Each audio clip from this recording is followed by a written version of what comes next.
Off-piste and ski touring can be as safe as everyday activities if we apply the key safety points, the key accident reduction points.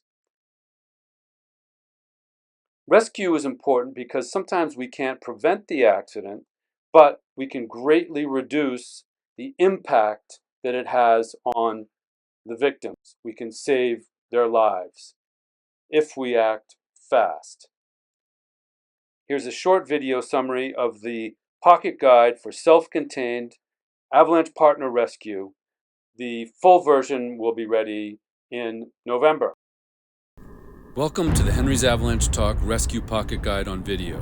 This guide is for everybody, from a first-time learner or an experienced person who needs a refresher to a professional looking for a group training tool.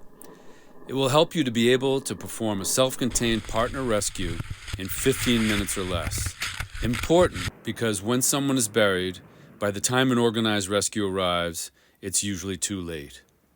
It helps to have the HAT Avalanche Rescue Pocket Guide for training and remembering what to do in a crisis, but it's not essential here. However, an avalanche transceiver, a probe of 240 centimeters, and a shovel are essential if you want to get the buried person out alive.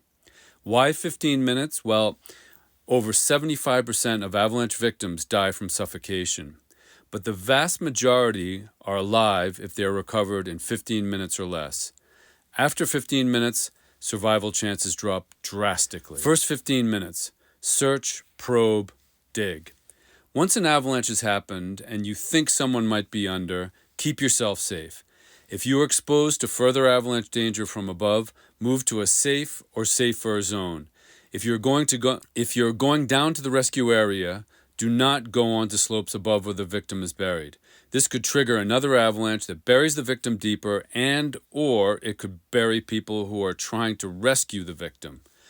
Choose another route down that doesn't threaten people below, like via the bed surface.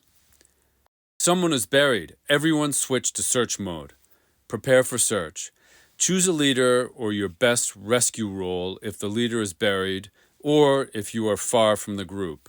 Identify who is missing. Everyone switches all transceivers to search mode. This means switching the transceiver from the send mode to search mode. Start looking for clues on the surface of the snow.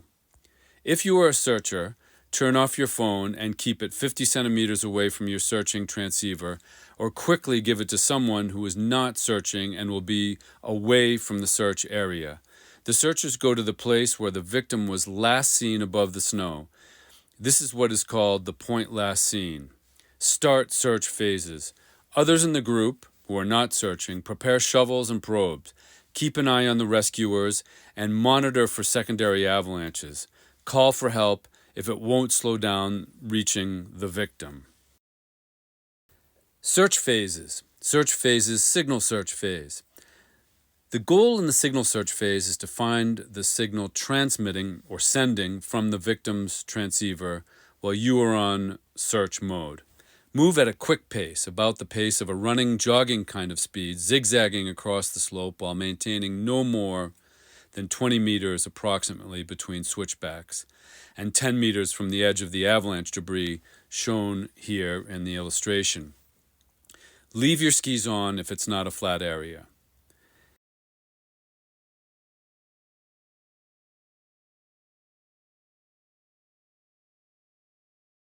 In many cases, when the searcher turns their transceiver to search, they happen to be close enough to the victim to get a somewhat steady distance and direction reading right from the start, especially if the point last seen is very clear and not far from the end of the run-out zone.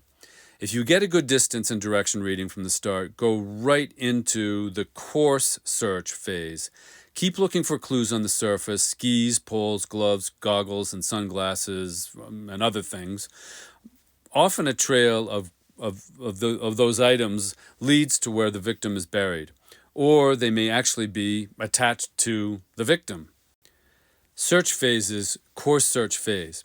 Once you get a consistent distance and the direction arrow on your screen is steadier, you are moving into the next phase, the course search phase. Here you slow down because there is a delay in the time your transceiver receives the victim signal and when you get a distance and direction reading on your screen. Move in the direction the arrow indicates at a fast walking pace, with your skis on if there's a slope. Once you, the searcher, gets to about 12 meters on your screen, you slow down to a slower walking pace sort of speed, so you don't go below the victim.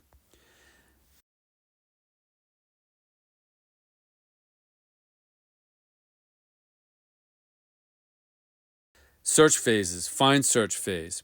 When you get within 3 meters of the victim, you are in the fine search zone.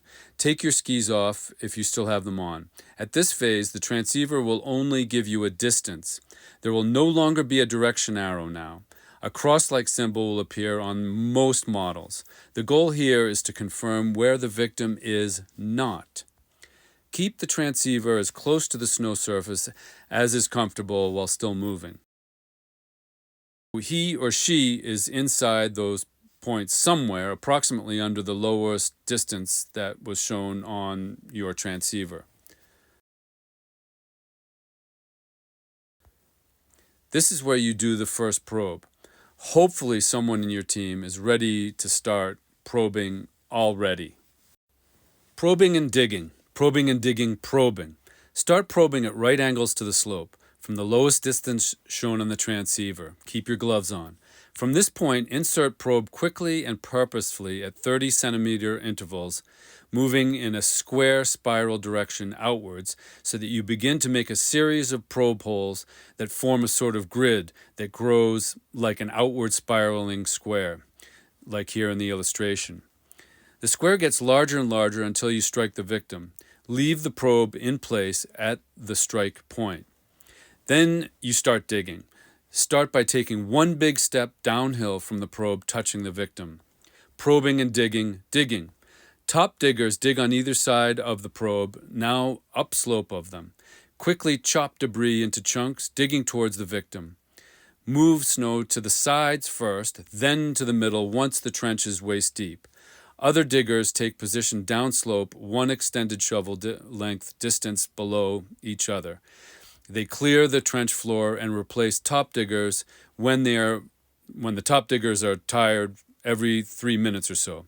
If the victim is clearly deeper than 1 meter, start with just one person in front to spearhead the hole towards where the victim is.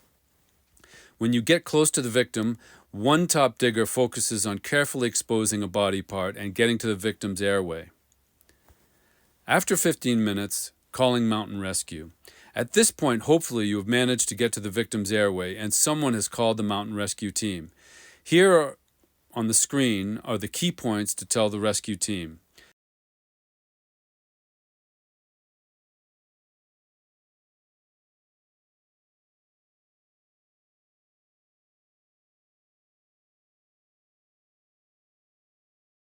And remember, the best rescue technique is preventing the accident in the first place.